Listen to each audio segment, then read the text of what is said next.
In this video, you will learn how to file Uber Eats taxes on TurboTax. First, open or sign into TurboTax. Use TurboTax Self-Employed.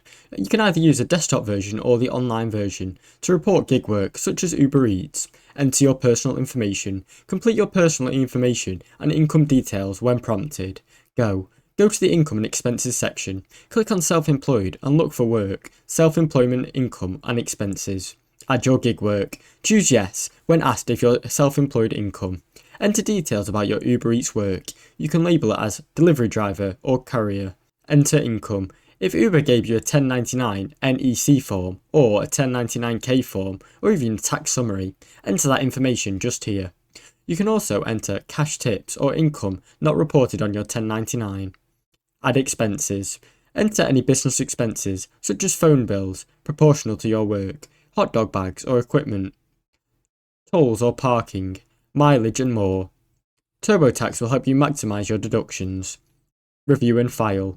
Run smart checks. Review to fix any unwanted errors.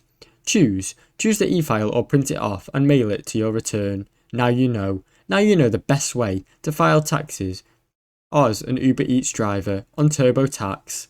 Thanks for watching. Don't forget to like and subscribe.